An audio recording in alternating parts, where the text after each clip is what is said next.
Engkau Allah yang kekal, sehingga Engkau menetapkan segala sesuatu di dunia ini dalam rancangan-Mu yang kekal. Namun di dalam perjalanan kami Tuhan, kami tidak tahu perubahan-perubahan dunia ini yang sering membuat kami jatuh dan binasa. Karena itu Bapa, Engkaulah yang dapat menolong kami di dalam firman yang Engkau nyatakan di tengah-tengah dunia ini. Karena itu ya Bapa, kami mohon, biarlah firman-Mu yang kekal itu tetap hadir di hati kami, sehingga kami yang mendengar boleh dibaharui karena cinta kasih-Mu yang sudah Engkau nyatakan. Damai sejahtera Allah yang melampaui segala akal dan pikiran, itulah yang memelihara hatimu untuk percaya kepadanya. Di dalam Kristus Yesus Tuhan kita. Amin. Shalom. Selamat hari Minggu, anak sekolah Minggu. Selamat hari Minggu, ibu-ibu. Selamat hari Minggu, bapak-bapak. Yang terakhir, selamat hari Minggu para lansia. Saya senang sekali melihat orang tua kita para lansia yang masih tetap semangat di dalam beribadah. Semoga kita masih tetap bisa bertahan sekalipun saya tahu tubuh ini terbatas. Tapi Bapak Ibu, kiranya Roh Kudus memberikan kita satu sukacita dalam mendengarkan firman-Nya. Di minggu Judika yang kita masuki ini adalah minggu yang mengingatkan kita akan keadilan Allah yang akan kita rayakan dalam Paskah. Kenapa disebut Judika? Karena di dalam minggu inilah keadilan Tuhan itu diwartakan. Keadilan Tuhan itu akan digenapkan melalui peristiwa Paskah. Karena itu dalam minggu Judika ini kita diajak berseru, nyatakanlah keadilan-Mu bagiku, ya Tuhan. Karena itu berbahagialah orang yang bernama Judika. Dan kalau ada orang yang mau buat nama anaknya Judika, tentu itu adalah sebuah doa bagi kita. Dengan tema yang menuntun kita pada minggu Judika ini adalah ketetapan Tuhan tidak akan berubah. Sama-sama kita katakan, ketetapan Tuhan tidak akan berubah. Bapak Ibu jemaat Tuhan yang terkasih, mari kita sama-sama membaca firman Tuhan dari kitab Yeremia. Kitab Yeremia ini adalah satu kitab yang dituliskan untuk mengingatkan umat Tuhan akan pentingnya firman. Sebab konteks perjalanan mereka pada waktu itu ada dalam titik minus, bukan lagi 1, 2, 3, tapi minus. Kenapa? Karena mereka sedang ada dalam kehancuran yang habis-habisan. Kehancuran yang luluh lantah di kampung dan hidup mereka. Karena itu Tuhan lihat kondisi mereka dan Tuhan mau sampaikan satu firman lewat Nabi Yeremia. Tuliskan, katakan ini kepada umatku, supaya umat Tuhan ingat siapa Tuhan. Izinkan kami membacakannya bagi kita semua dalam konteks perikop ini yang sudah ditetapkan. Kami mau memulainya dari ayat yang ke-31. Karena kalau kita hanya mendengarkan pembacaan pada 35, itu hanya penekanan saja tentang apa yang mau dijelaskan dalam ayat yang ke-31. Karena itu kami akan mulai dari ayat yang ke-31 sampai dengan ayat yang ke-37. Di bawah perikop yang ditetapkan oleh Lembaga Alkitab Indonesia, Perjanjian yang Baru. Yeremia pasal 31, ayat yang ke-31 sampai 37. Demikian firman Tuhan. Sesungguhnya akan datang waktunya, demikianlah firman Tuhan, aku akan mengikat perjanjian baru dengan kaum Israel dan kaum Yehuda. Bukan seperti perjanjian yang telah kuikat dengan nenek moyang mereka pada waktu aku memegang tangan mereka untuk membawa mereka keluar dari tanah Mesir. Perjanjianku itu telah mereka ingkari, meskipun aku menjadi tuan atas mereka. Demikianlah firman Tuhan. Tetapi beginilah perjanjian yang kuikat dengan kaum Israel sesudah waktu itu. Demikianlah firman Tuhan. Aku akan menaruh Tauratku dalam batin mereka dan menuliskannya pada hati mereka. Aku akan menjadi Allah mereka dan mereka akan menjadi umatku. Tidak perlu lagi orang mengajar sesamanya atau saudaranya dengan mengatakan, "Kenallah Tuhan." Sebab mereka semua, besar, kecil, akan mengenal aku. Demikianlah firman Tuhan.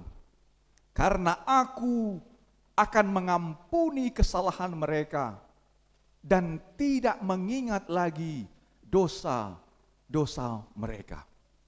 Beginilah firman Tuhan yang memberi matahari sebagai terang di siang hari dan menetapkan bulan dan bintang-bintang sebagai terang di malam hari, yang mengacau balau laut sehingga gelombang-gelombangnya menggelora. Tuhan semesta alam namanya. Sungguhnya seperti ketetapan-ketetapan ini tidak akan beralih dari hadapanku. Demikian firman Tuhan. Begitu jugalah keturunan Israel tidak akan berhenti menjadi bangsa di hadapanku sepanjang masa. Beginilah firman Tuhan. Sesungguhnya seperti langit di atas tidak terukur dan dasar-dasar bumi di bawah tidak terselidiki, begitu jugalah aku tidak akan menolak segala keturunan Israel karena segala yang mereka lakukan. Demikianlah firman Tuhan. Amin. Syukur kepada Tuhan. Bapak Ibu jemaat Tuhan, ini jam-jam yang sangat berbahaya. Satu sisi kita sampai di puncak liturgi, yaitu pemberitaan firman, tapi di sisi lain tubuh kita terbatas. Kita pasti sudah mulai merasa mata ditarik, badan terasa rileks, karena emosi kita tadi sudah keluar ketika kita bernyanyi. Dan itu hasil penelitian sudah membuktikan. Orang yang sudah bernyanyi, itu badannya rileks 50%. Jadi kalau ada orang yang sulit tidur, jangan pusing, bernyanyi aja, pasti tidur.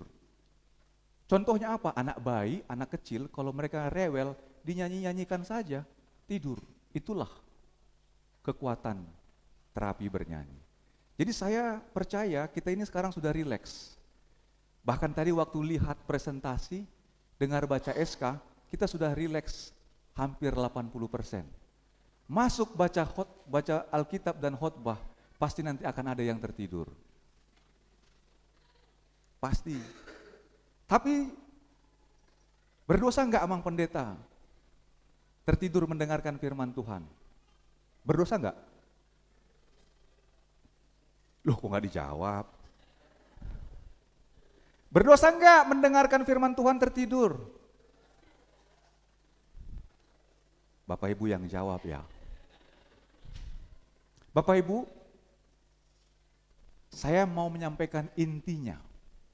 Inti dari yang kita baca tadi adalah Tuhan sudah kasih perjanjian satu ikatan, namanya perjanjian Gunung Sinai. Di Gunung Sinai itu Tuhan sudah mengikat perjanjiannya dengan bangsa Israel, diberilah 10 hukum Taurat. Berapa? Masih tahu adik-adik sekolah minggu 10 hukum Taurat? Masih ya? 10 hukum Taurat itu Bapak Ibu diberikan dalam bentuk apa? 2 loh batu. Jadi Musa pegang 2 loh, kiri dan kanan, isinya 10 perintah, dasatitah, patik. Untuk apa patik? Untuk apa perintah Bapak Ibu? Untuk apa hukum itu diberikan? Ada yang tahu? Johan. Untuk apa perintah hukum Taurat diberikan Tuhan kepada bangsa Israel? Ya, benar sekali.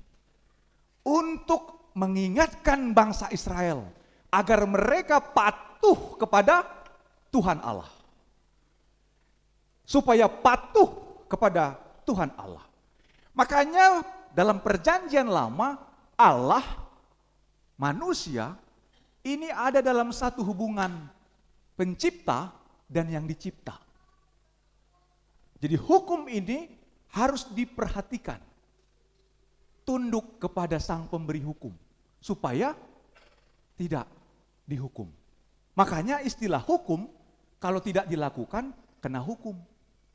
Kalau dilakukan, bebas hukum. Dia selamat. Itulah kata dasar hukum. Atau perintah. Maka Tuhan memberikan perintah 10 hukum Taurat. Supaya mereka patuh kepada Tuhan. Bapak Ibu, apa yang terjadi? Yang terjadi adalah mereka ternyata ketika hidup di dalam perjalanan dari tanah Mesir menuju ke tanah Kanaan, mereka sudah diberkati. Janji Tuhan berlaku, ketetapan Tuhan berlaku. Sewaktu mereka hidup dalam firman Tuhan, mereka diberkati. Wah, jadi bangsa yang besar mereka di tanah Kanaan. Mereka berusaha untuk menguasai tanah Kanaan, Palestina atau Timur Tengah. Tapi setelah mereka nyaman, setelah mereka hidup enak, punya kebun anggur, punya berbagai pertanian hewan, mereka mulai lupa sama Tuhan. Mana yang paling sering terjadi? Kita ingat Tuhan pada waktu susah atau waktu senang? Kenapa ketawa, Inang? Kita ingat Tuhan waktu senang atau susah? Makanya gak heran orang Israel itu sewaktu mereka diberkati di tanah Kanaan, berlimpah susu dan madu, terpasu-pasu sude, akayana konna, akhirnya anak-anaknya kawin campur sama bangsa yang menyembah Baal. Apa yang terjadi? Akhirnya anak-anak mereka tidak lagi cinta kepada Tuhan. Siapa itu? Anak Salomo. Dan sampai seterusnya. Mereka justru mendirikan tempat penyembahan-penyembahan di dalam kuil-kuil yang ada di Yerusalem. Tuhan marah. Sudah kukasih 10 perintah sama mereka. Jangan ada Allah lain. Jangan menyembah patung. Tapi mereka masih melakukan itu. Dan mereka kawin campur dengan bangsa asing. Akhirnya Tuhan marah. Dan Tuhan izinkan bangsa Babel itu untuk menghancurkan mereka. Tadi saya bertanya, mana yang paling sering kita lakukan? Menyembah Tuhan itu waktu senang atau susah? Jawabannya waktu susah. Kenapa Tuhan taruh bangsa Israel ke Babel? Biar susah. Karena marahkah? Karena Tuhan mau mengingatkan. Makanya mereka di Babel itu begitu susah. Tuhan, inikah akhir perjalanan bangsamu? Mereka berteriak sama Tuhan. Tapi Tuhan mau mendengar. Maka firman Tuhan ini disampaikan kepada umat Tuhan pada ayat yang ke-31 tadi. Sesungguhnya aku akan datang waktunya. Aku akan mengikat perjanjian baru dengan kaum Israel dan kaum Yehuda. Bukan seperti perjanjian yang telah kuikat dengan nenek moyang mereka pada waktu aku memegang tangan mereka untuk membawa mereka keluar dari Mesir. Perjanjian itu telah mereka ingkari, meskipun aku menjadi tuan atas mereka. Jadi Tuhan tidak mau memaksakan 10 perintah itu untuk mereka lakukan. Karena itu ternyata membuat mereka tidak dapat melakukannya. Tapi Tuhan bilang, aku akan buat perjanjian baru. Apa itu? Akan kutaruh Tauratku di dalam hati mereka. Bapak Ibu, apa artinya? Apa artinya? Tuhan mau memberikan satu cara baru untuk menerima firman. Tuhan mau memberikan satu cara baru untuk memberikan firman. Tadi kalau firman Tuhan itu diberikan dalam bentuk atas bawah, perintah dari pencipta kepada yang dicipta, sekarang Tuhan ubah caranya. Caranya nggak lagi top down, tapi dia dari atas turun ke bawah. Dia menjadi sama-sama manusia. Dia lahir, dia lapar, dia haus, dan dia jadi sama dengan manusia. Jadi Tuhan tidak lagi memberikan perintah itu dari atas ke bawah, tapi dia turun ke bawah. Dia mau kasih tahu, akulah Allah. Yang waktu di perjanjian lama kasih perintah, sekarang aku datang memberitakan apa yang harus kalian lakukan. Karena kalian gak bisa lakukan hukum Taurat tanpa aku. Bapak Ibu, ini cara Tuhan. Maka Tuhan hadir ke dunia menjadi manusia, dia mau meletakkan firman Tuhan itu di hati. Caranya gimana? Tuhan mengajar di Yerusalem. Tuhan menyembuhkan. Maka orang yang disembuhkan hatinya berubah. Oh, Yesus anak Daud. Orang yang buta, ketika dia nggak bisa melihat, kemudian dia dengar, siapa itu? Yesus. Dia berseru, Yesus anak Daud. Apa yang engkau mau? Aku mau melihat. Imanmu menyelamatkanmu. Matanya terbuka dan hatinya berubah. Maka cara Tuhan mengubah manusia di perjanjian baru, itu lewat mukjizat, lewat mengajar. Maka orang yang mengalami perubahan itu, hatinya diubah. Maka mereka berapi-api percaya sama Yesus. Mereka bersuka cita percaya sama Yesus. Sampai mati pun mereka mau mengikut Yesus. Itu cara yang dilakukan Tuhan untuk mengubah manusia. Tapi Bapak Ibu, temanya adalah ketetapan Tuhan tidak akan berubah. Yang berubah itu adalah kita, manusia. Kita berubah. Ada yang rambutnya sudah mulai putih, ada yang rambutnya sudah mulai habis, bahkan ada yang rambutnya sudah habis. Kita berubah. Perubahan ini membuat kita sadar bahwa tidak ada yang tetap. Tidak ada yang tetap. Hanya satu yang tetap, ketetapan Allah. Karena itulah ketetapan Allah itu sudah disampaikan sejak semula. Apa itu arti ketetapan, Amang Pendeta? Ini kemudian menjadi bahan pembahasan di sermon. Apa itu ketetapan? Bahasa yang mudah untuk kita ketahui adalah, mungkin pernah dengar istilah ini, namanya predestinasi. Semua katakan, predestinasi. Apa artinya predestinasi? Predestinasi itu adalah sebuah pengajaran yang dirumuskan oleh Bapak Gereja untuk mengerti tentang ketetapan ataupun kehendak Allah. Apa itu kehendak Allah? Allah itu sebelum menjadikan manusia sudah dirancang. Mau buat apa? Mau buat dunia berbulan dan berbintang bermatahari, itu sudah dirancang. Makanya itu kemudian difirmankan, jadilah petang, jadilah pagi. Jadilah petang, jadilah pagi. Semua jadi. Itulah ketetapan Allah dari sejak semula. Jadi saya ini berdiri di sini, itu sebelum lahir, saya sudah dirancang oleh Allah. Sudah dibentuk oleh Allah. Dari mana kita bisa tahu? Bapak Ibu mari buka kitab Yeremia pasal yang pertama. Supaya kita mengerti apa itu arti ketetapan. Karena kadang-kadang orang bingung. Ketetapan itu adalah rancangan Allah sejak semula. Atau disebut dengan predestinasi atau predestination atau sebelum tujuan itu dibuat. Mari kita buka Yeremia pasal yang pertama ayat yang kelima. Sama-sama kita bacakan. Kalau kita sudah menemukannya kita katakan amin. Mari kita baca dengan tanda baca yang baik dan benar ayat yang kelima, 2, 3, ya.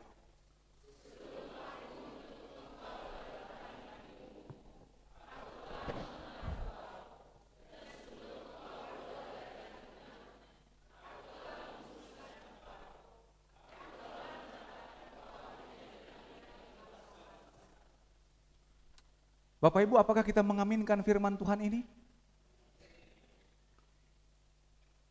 Jadi sebelum kita lahir, kita sudah dikenal Tuhan. Artinya apa? Sebelum ada dalam bentuk janin dalam kandungan, Tuhan sudah kenal. Dalam bentuk apa? Roh. Makanya ketika roh itu dihembuskan kepada Adam dan Hawa, hiduplah. Dan Adam dan Hawa punya keturunan. Maka kita ngerti sekarang, roh yang dihembuskan Tuhan itu adalah roh Tuhan. Yang ada dalam daging. Tapi Tuhan menciptakan manusia, itu diberi satu namanya kehendak bebas. Apa namanya Inang? Kenapa harus diberi kehendak bebas? Kenapa? Karena kita bukan robot. Manusia, makan kau, makan. Manusia, tidur kau, tidur. Manusia, kerja kau, kerja. Itu robot. Sekarang robot canggih. Udah bisa bekerja sendiri tanpa diperintah. Tapi ada banyak manusia sampai dengan sekarang masih harus diperintah bekerja dan masih diperintah mau melayani. Lebih parah dari robot. Betul tidak? Mau pelayanan harus diperintah. Mau kerja harus diperintah. Itu mental. Aku tidak suka yang demikian kata Tuhan. Aku mau merubah perjanjian yang baru.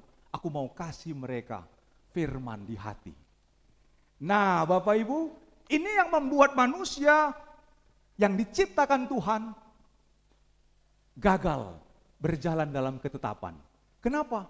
Karena kehendak bebas tadi. Adam, semua makanan yang ada di dalam taman ini boleh kamu makan. Tapi dikasih satu kehendak bagi dia. Kalau engkau tidak boleh makan yang di tengah-tengah taman itu. Kalau engkau makan, kau mati. Kenapa harus dikasih perintah dan dikasih satu kehendak? Supaya manusia itu bisa menentukan apa yang dia terima dan dia pertanggungjawabkan apa yang dia kerjakan. Bukan robot. Bukan hewan. Bapak Ibu, binatang diciptakan tapi dia tidak punya satu kehendak bebas. Hanya manusia yang bisa bilang tidak, ya. Karena dia menentukan itu dari kehendak yang ditanamkan Tuhan. Jadi kehendak inilah yang Tuhan mau. Bukan perintah yang Tuhan mau. Manusia hanya melakukan sesuatu berdasarkan perintah, itu bisa membuat dia tidak suka sama Tuhan. Terpaksa. Tapi orang yang sudah tahu apa yang menjadi haknya, kehendaknya, dia lakukan itu karena dia mengasihi Tuhan.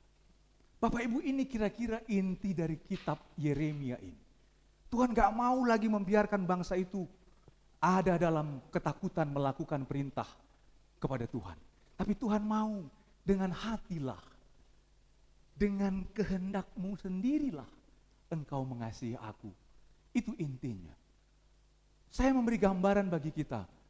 Apa akibat dari perintah itu? Amang, kalau kita buat CCTV di gereja, kita buat CCTV di kantor, apakah itu akan membuat maling bertobat? Ya, jadi kalau taruh CCTV, kemudian ada maling, dilihat CCTV, bertobat dia, ampuni aku Tuhan. Betul? Atau kita buat pagar tinggi, kemudian kita buat di situ awas anjing galak, apakah maling yang waktu mau merampok itu, dilihatnya itu, dia tiba-tiba bertobat?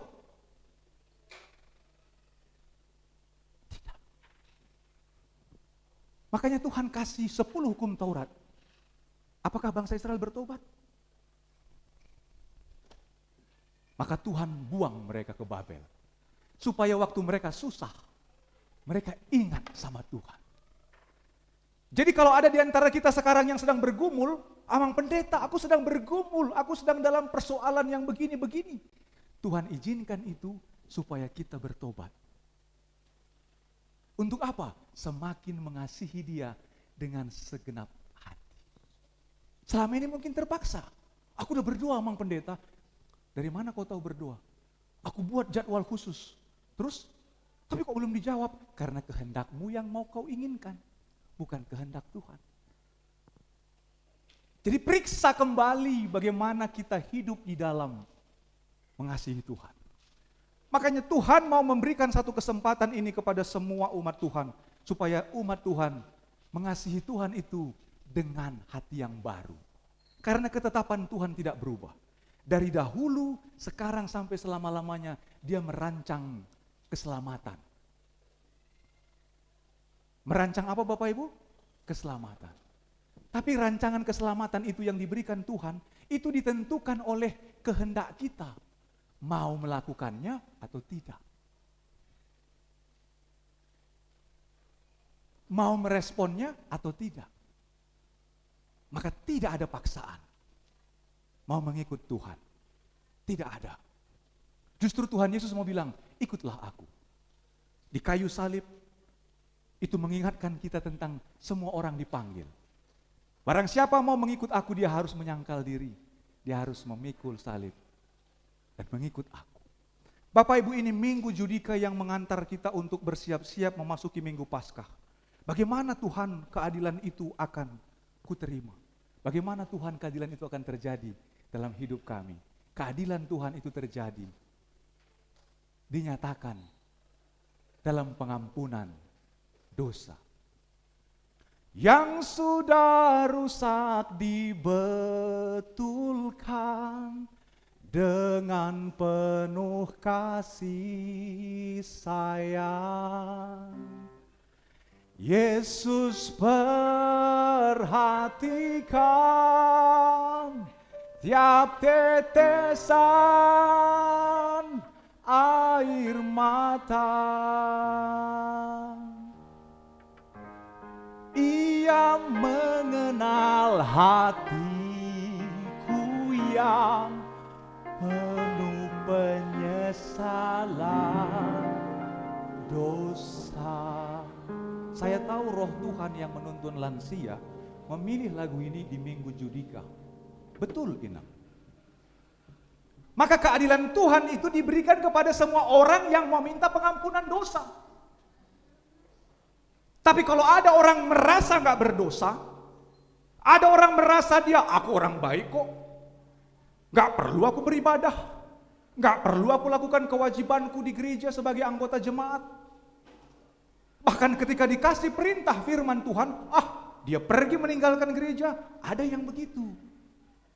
Itulah orang-orang yang hanya dipaksa menjadi anggota.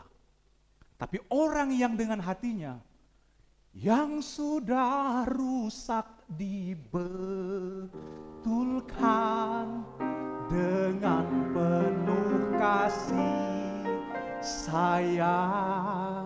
Kemudian dia serukan lagi, Yesus perhatikan kehidupan setiap orang.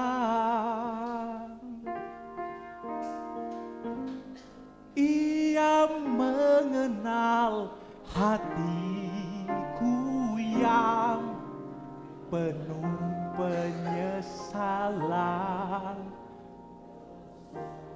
Makanya Bapak Ibu, siapa yang mau mengaku karena penuh penyesalan dosa, keadilan Tuhan diberikan. Amin. Tapi ada orang yang tidak mau mengaku dosa, bagaimana keadilan Tuhan diberikan? Maka inilah minggu Judika, nyatakan keadilan-Mu ya Tuhan. Keadilan Tuhan dinyatakan bagi semua orang yang mau mengaku dosa, dia tidak akan binasa, melainkan beroleh hidup yang kekal. Dari mana jaminannya? Tuhan yang menciptakan langit dan bumi di perjanjian lama, dia menjadi manusia di perjanjian baru. Dia ambil tubuhnya, dia bilang, makanlah, inilah tubuhku. Dia ambil darahnya dalam bentuk anggur, dia bilang, minumlah, inilah darah. Maka itu masuk ke dalam hati kita, dan kita dibaharui oleh sakramen perjamuan kudus itu. Itulah ketetapan Allah yang tidak berubah. Maka berbahagialah kita yang menerima itu. Apa yang harus kulakukan? Ubah hatimu. Ubah pikiranmu. Kasihi Tuhan dengan segenap hati, jiwa, akal budi, dan kekuatan.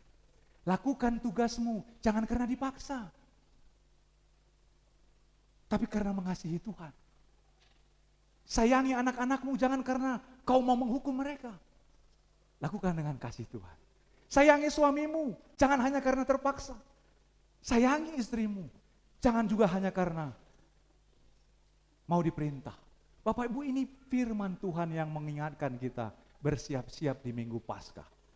Maka mari hidup dalam ketetapan Tuhan yang mau dibaharui dari dalam hati kita. Terpujilah nama Tuhan di dalam setiap kehidupan kita sehari-hari. Amin, kita berdoa. Ya Tuhan, kami bersyukur pada minggu Judika ini kami diingatkan oleh firman-Mu sebagaimana Engkau berfirman kepada Nabi Yeremia. Engkau tidak suka dengan umat yang hanya hidup menjauh dan melupakan Tuhan, sekalipun sudah diberikan hukum dan perintah. Tapi Tuhan mau mengasihi umat dengan perjanjian yang baru, dengan memberikan cinta kasih-Mu kepada semua manusia, supaya semua manusia yang percaya kepadamu tidak binasa. Tuhan, terima kasih untuk rancangan-Mu dan ketetapan-Mu itu, sehingga kami yang berdosa ini hidup dalam rancangan keselamatan yang kekal, yang Tuhan sudah ciptakan sebelum dunia ini ada.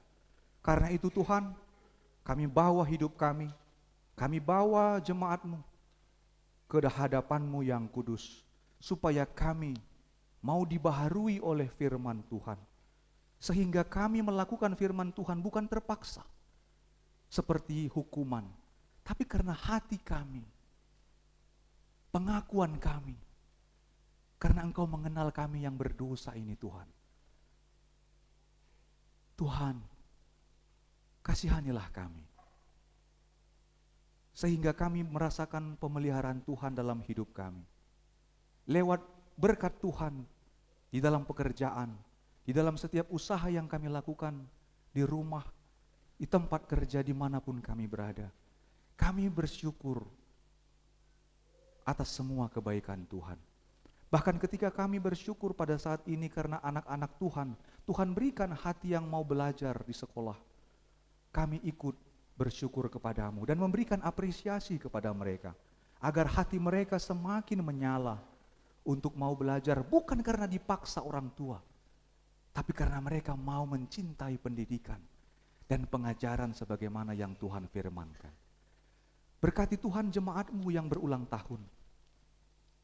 Biarlah di hari ulang tahun yang mereka boleh rayakan, mereka ingat adakah cinta mereka kepada Tuhan yang sudah menciptakan mereka. Tambahkan cinta kasih-Mu Tuhan bagi setiap jemaat-Mu yang berulang tahun, sehingga mereka semakin bersyukur atas pemeliharaan Tuhan. Untuk anak Tuhan Prisha Rowli Sinaga, untuk Bapak Marojahan Chandra Eka Paksi Sitepu, untuk Ibu Siti Norma Huta Barat, untuk anak Ezio Gavriel Hamonangan Simamora, untuk Ibu Rini Gledi Sembiring. Tuhan, berkati mereka, berlimpah syukur akan kasih setia-Mu. Kami bersyukur Tuhan, di ibadah Minggu Judika ini, tuntunlah kami di sepanjang hidup kami. Di dalam nama Tuhan Yesus Kristus, kami berdoa dan mengucap syukur. Amin. Bapak Ibu, dengan penuh syukur, mari kita kembali merespon firman Tuhan. Kita angkat puji.